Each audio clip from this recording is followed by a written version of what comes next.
Please make sure to pay back the loan, okay? While I was at work, I got a sudden email. When I quickly called Greg, he calmly said, "Sorry, but I've fallen for someone else. I'm starting a new life with her." And he wanted to take the fancy car we recently bought with a loan in my name. Even though I tried to stop him, my husband ignored me, hung up suddenly, and then I couldn't reach him.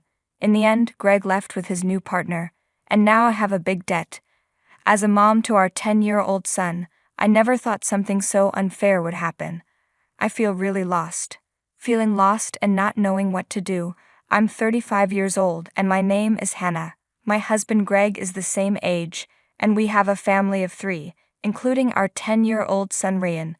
Ryan is really smart, even from a young age, reading things on the computer and asking for my thoughts on them. Even though the topics are confusing, I'm always amazed by his intelligence. Unlike Ryan, Greg hasn't had a steady job. I work full-time and worry about our future. Recently though, Greg held the same job for 3 years and earned a stable income. Around that time, he talked about making memories as a family, and we decided to buy a $35,000 camper van. Since Greg couldn't get the loan in his name, I ended up taking it. On the day the camper van was supposed to arrive, I got an unexpected email from Greg, saying, "I'll take the delivered camper van gracefully. Since the loan is in your name, you'll handle the repayments." I called my husband right away, not understanding what the email meant. "What's that email about?" while I was at work. "Well, I've fallen in love with another woman and decided to date her." "What? What are you talking about? I thought it would be just a short thing, but it got serious. So I'm thinking of starting a new life with her. Bye. Remember those divorce papers I prepared after our fight? I'll file them," he said, and then abruptly ended the call. This was the first time I realized Greg betrayed me, and it was really shocking. After that, Greg didn't answer my calls no matter how many times I tried. I wondered, can something like this really happen? When I came home from work and looked in the drawer where the divorce papers should be, they were already gone, so I was stuck with a big debt from a $35,000 car loan. Despite trying to reach Greg through emails and calls, he never replied. Ryan noticed something was off with me and came to check on me after dinner. "Mom, what's wrong? You haven't been eating much lately. Are you okay?" Yeah, maybe I'm just tired." When people lie, they look up to the right. Lying is bad. I've noticed Dad hasn't been home for 3 days, right? Surprised by Ryan's keen words, I took a deep breath and decided to tell him everything since I couldn't hide the truth anymore. "I get it. Dad tends to do things like that. Are you feeling sad?" "No, I kind of saw it coming with how things were." Ryan, like he could predict the future, seemed not bothered by our parents' divorce, but deep down, I knew he must be sad. While silently apologizing to Ryan in my thoughts, I worked really hard, trying not to think about the bad stuff. However, my body was honest and my health got worse over time. There was a training session at work that day, but I couldn't stand up and ended up sitting down. "Sorry, I can't stand up right now. I need to take a break." I heard my colleagues worried about me, but I couldn't respond and just collapsed. When I woke up, I was in a hospital room. The doctor said I needed more tests, so they kept me in the hospital. I thought, I feel so weak. It's just supposed to be stress. Tears started flowing when I looked at the IV in my arm and the hospital room ceiling. At that moment, Ryan, usually calm, rushed in looking really worried. I quickly wiped away my tears. "Mom, what happened? Is it serious? You're not going to die, right?" No, I wouldn't leave you alone." "Phew, that's good. The school called, saying you were taken to the hospital." I was so shocked. Ryan is usually mature, but he's still just 10. I promised myself to get better for him, but my health was worse than I thought, and the doctor said I had a serious illness. The doctor said, "You should have surgery as soon as possible. Please decide quickly." So I had the surgery. When I left the hospital, it had been a month since Greg left. When I got home and checked the mailbox, there was a letter asking for the car loan payment. I thought, the money should have been taken from my account automatically. What happened? Panicking, I looked at my cash card balance, which was supposed to be $20,000, but it was only $33.90 now. I thought Greg must have done this. I want to ask him to give the money back, but I can't reach him. What should I do? I can't sell the camper van since I don't have it. After Greg left, everything started going wrong, and my mood got even worse. Seeing me upset about all these problems, Ryan touched my forehead. You look pale. Are you feeling sick again? You don't have a fever though. Physically, I'm okay, but your dad not only took the car but also all our saved money. I can't work yet because of my health, and now we have no money. I don't know what to do. I get it. Then I'll deliver newspapers and I'll check the internet for any jobs I can do. Feeling encouraged by my 10-year-old son, I told myself it's not the time to be sad. Sorry for making you worry. I can't be weak. I'll change my thinking and try to do whatever I can. Smiling at him, Ryan smiled back and then said something surprising. Let's figure out how to get the car back from Dad. How can we do that? The camper van is in your name, right? Yes. But so what? Then let's check on my phone. A month ago, when we went hiking as a family, surprisingly Ryan, who is usually very reliable, got lost. At that time, we bought a kid's cell phone on Ryan's suggestion and installed a GPS app on it, which both Greg and I could use. With this app, I can see where Dad is in real time, and he's been moving around a lot. Oh really? But what if we find him, and he just gives a vague answer and runs away again? As I thought about this, Ryan smiled and made an interesting suggestion. Don't worry, I've already taken precautions. What? What did you just say? To my surprise, Ryan had done something amazing on his own while I was in the hospital. I thought, I can't believe such a smart child came from me. Understanding Ryan's words, I was just amazed. He even found out about Greg's girlfriend. Okay, let's show Dad, who betrayed us, a lesson. Sure, let's start the plan now. Together, my son and I got ready for that moment. I thought, with Ryan beside me, I can handle anything. Bring it on, anywhere, anytime. Then 3 days later, my phone rang. Ah, it's me. Please, I need your help. Oh, who might this be? Don't act like you don't know. It's your husband, obviously. I'm being questioned by the police about you. They might ask me to come to the police station. Help me out. Oh, really? Just wait a moment then. I quickly went with my son to where Greg was, and to my surprise, it was a forest park near our house where camping was allowed. Greg was being questioned by the police in front of his car, looking confused. Feeling sorry for him, I sighed and talked to the police. We need to talk as a couple, and I asked them to come back for a while.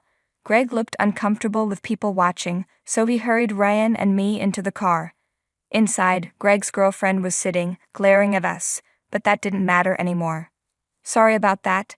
Thanks for coming, but why did the police show up at my place? I don't get it. That's because I reported the missing camper van. What? Why would you do that? It's obvious, right? My car was stolen. Greg, thinking that actions between spouses can't be criminal, was saying confusing things, but the world isn't that simple. You filed for divorce, remember? Forgot. So we are strangers now, and you're driving a stranger's car without permission. That's a crime. Ryan figured all this out, as sharp as ever, that kid. But I didn't steal the car. I just borrowed it for a bit. Oh, really? Well, I need my car now, so can you get it back? That would be really helpful. I reached out my hand to get the keys from Greg, and he reluctantly handed them over after checking it was returned. Ryan quietly spoke up. Hey, why did you leave your family and choose to be with this woman? Caught off guard by his son's unexpected question, Greg was confused and awkwardly scratched his head. Seeing this, Greg's girlfriend chuckled smugly and started talking. It's because I'm more attractive than your mom. Look at me, you can see it, right? He fell for me and decided to leave his family. Quiet. I didn't ask you, old lady. Dad, you answer. Mandy quieted down when Ryan spoke firmly, but Greg stayed silent. If you can't explain, that's okay. I'll just call the police back and have them arrest you. Wait, hang on.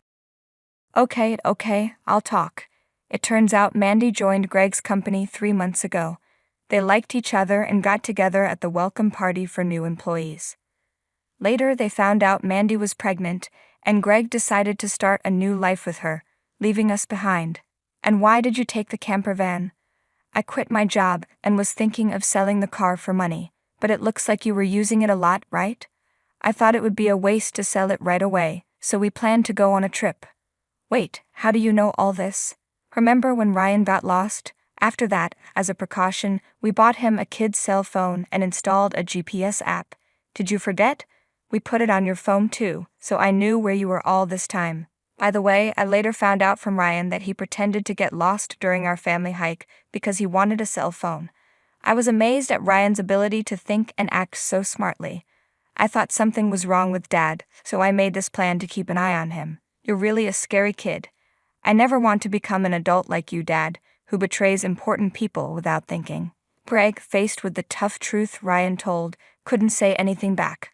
On the other hand, seeing Ryan, just 10 years old but able to think and speak strongly, gave me a sense of strength as a mom. I felt like I couldn't lose, especially in making things right. Also, give back the $20,000 you took from my account now. That was our shared money as a couple. You should return it. No, it's not. That money was what I saved bit by bit since I was single. You often quit your jobs, so we didn't save much money together, did we? I was shocked to hear that Greg and his girlfriend wasted the $20,000. It was the moment I felt glad about getting a divorce. So that's how it is. But if you took the car and my money without permission, that's a serious crime. I just sent the police away, so it's not their business anymore, right? I've only said we would talk. I'm not taking back the complaint. I need to report the theft of my money. Mom, should I call the police now? I can do it with just one button on my phone. Mandy, Greg's girlfriend, had been watching our conversation but quickly tried to leave the camper van. At that moment, she let out a scream that echoed around. The reason was that outside the car door, Mandy's parents were standing there, their faces red with anger about to explode. Startled, she stepped back as her parents yelled at her. I'm sorry. Don't be so mad. But why are your parents here, Mom and Dad? I called them before. What? Why? The truth is, when I was in the hospital, Ryan went to Greg's office and sadly told them, my dad left the house with a woman we don't know, and my mom collapsed. Seeing Ryan so upset, the people at Greg's office suspected Mandy, who left the company with Greg, and gave Ryan her parents' address. Greg and Mandy were really friendly at the office, and there were pictures of them together at the welcome party for new employees, looking like a couple. After learning from the office people that you commuted from your parents' house, I went there with your photo. Your parents came out when I visited, and then I told them everything that had happened. So today I called Mandy's parents and asked them to wait nearby for a while. How could you do this to me? The worst. I don't want to hear that from you. That's my line. By the way, your stomach seems quite big. When is the baby due? In 3 months. What? Hold on. That doesn't match up with when you met my husband. You two only met 3 months ago, right? What's happening? It's not time for the baby to be born yet. Greg, hearing this for the first time, stared at Mandy, eyes wide. Wait, what does that mean? Are you stupid? Don't you get it? It takes about 9 months from getting pregnant to having a baby, which means the child she's carrying isn't yours. You're so foolish. What do you mean, Mandy? Have you been lying to me? I almost got away with it. Can't help it now that I'm caught. You're so gullible. You can't see through lies at all. Really a fool? Don't mock me. My whole life is ruined because of you. What were you thinking? Greg and Mandy started arguing, but nobody stopped them, letting them work it out. Meanwhile, we called the police again to explain the situation. As it started to get dark, the forest park was lit up by the red lights of the police cars. No, really, I messed up. I was truly wrong. I'm sorry. I'll work hard and never cheat again, so please just don't arrest me, Dad. People don't change that easily, especially lazy people like you. Exactly, Ryan's right. I can't trust you at all. Think about what you did and face the consequences at the police station. If I get arrested, I won't be able to pay back the money. Is that okay with you? I don't mind. Pay me back after you've made up for your mistakes. Take your time, don't worry. I've already found you a job. Let's see, there's Ryan's child support, plus the $20,000 you stole from me. I'm not sure how much it will all add up to, but you'll work and pay it all back. I had one last thing to say to Mandy, the girlfriend. You might think you're just watching, but don't forget you're part of Greg's theft. Be ready for that. When I said that Mandy would have to pay if Greg couldn't return the stolen money, she got scared. Mandy asked her parents for help, but they refused, saying, "We disown a daughter who causes trouble for others." So Greg and Mandy got taken away in a police car because of what they did. Thanks to Ryan's smart plan, we were able to make sure Greg and Mandy faced consequences. Even though they were let go from jail soon after, they had to pay me a lot of money. I, with the help of a lawyer, asked for $20,000 as compensation. Also, I made Greg agree to pay $500 every month for Ryan's support. I helped Greg find a job in a factory connected to the company where I work. The money he owes me, along with other charges, will be taken from his salary and put into my account. I also sold the camper van and got rid of the car loan. Since then, I've become much healthier and am doing well at my job. Ryan has been helping a lot with chores and tasks around the house. I want to keep going strong so that Ryan can follow his dreams without giving up.